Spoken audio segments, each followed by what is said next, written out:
I welcome and I give the floor to His Excellency Mr. Mike Pence, Vice President of the United States of America. You have the floor.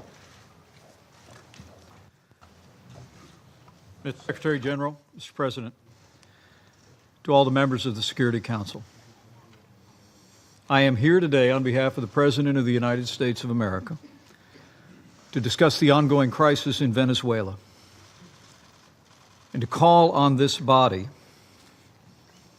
to stand up for democracy and the rule of law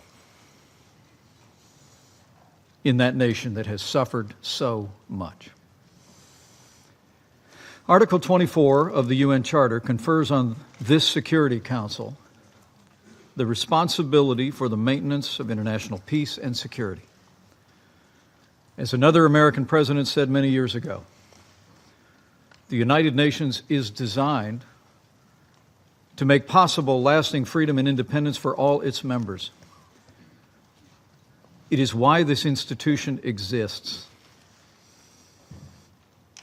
For 6 long years, the people of Venezuela have suffered under the heavy hand of oppression.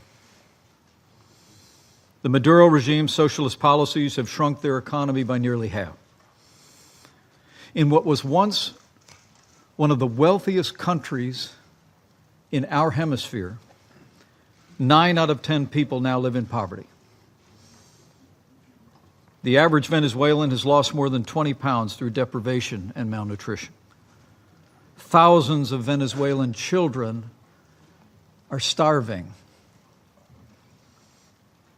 And at this very hour, infants in hospitals across Venezuela are dying for lack of basic medical care. And the Maduro regime, in the midst of this deprivation and suffering, has used violence and intimidation against anyone who opposes their actions. In the last 3 months, the regime has thrown at least 1,255 people into jail without any due process of law and killed at least 40 protesters. That's the nature of the regime that we're dealing with. But the Maduro regime is not only a threat to the Venezuelan people, it is a threat to the peace and security of the wider region as well. The rising desperation in Venezuela has fueled a mass exodus, the likes of which we have never seen in the Western Hemisphere. More than 3 million Venezuelans have now abandoned their beloved country, and if things don't get better, it is estimated that another 2 million are expected to follow before the year is out. Traveling through the region, my wife and I witnessed the results of this deprivation firsthand. At a church in Manaus, Brazil, we spoke to families who had fled the deprivation in Venezuela. And I'll never forget when a father looked at me with his 2 young boys standing at his side and said how hard it was as a father to come home at the end of the day and say, "We're not eating today." And as he said it, his 2 little boys looked up and nodded, recalling those days. And then there was the day in Cartagena, Colombia, at another mission where Venezuelan people had fled the deprivation in their country, and a grandmother told me how it had gotten so bad in their small rural town, her grandchildren had had to rise at 4 a.m. to get a single ticket to purchase a piece of bread at 4 p.m. Their children were starving. And she gathered up her grandchildren and fled the country. Those are the stories the world deserves to hear of deprivation. The truth is, those who stay behind are subject to crime, violence, and lawlessness. Thieves in Venezuela don't rob banks, they rob restaurants for food. Vicious gangs and so-called colectivos have turned the streets into war zones.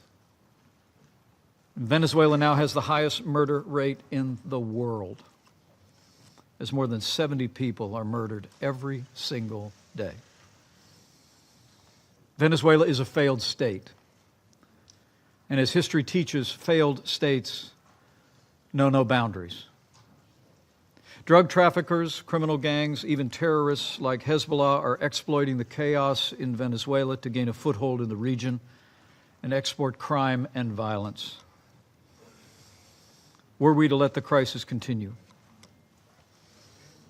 the chaos and suffering will only spread. The struggle in Venezuela is between dictatorship and democracy.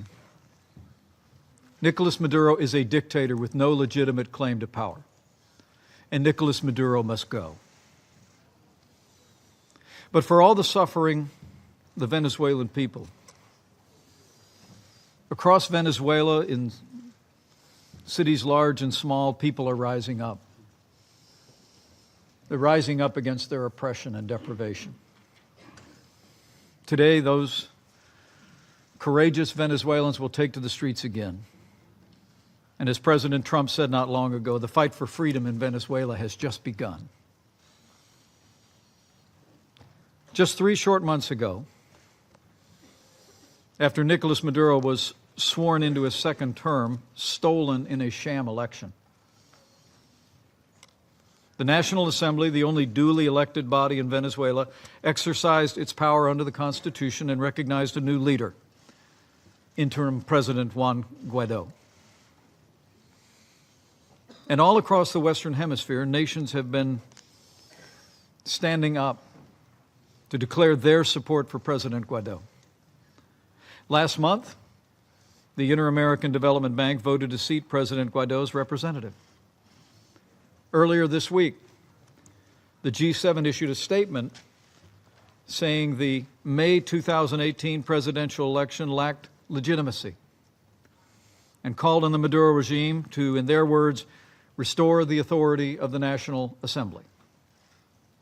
And just yesterday, the Organization of American States, the oldest regional organization in the world, voted to stand with the Venezuelan people and recognize the Guaido government's representative as the only true representative of Venezuela. At President Trump's direction, the United States was proud to be the first nation to recognize interim President Juan Guaido as the legitimate president of Venezuela. And today, 54 nations have joined us. The Western Hemisphere has spoken with a clear voice. Nations across the world have spoken.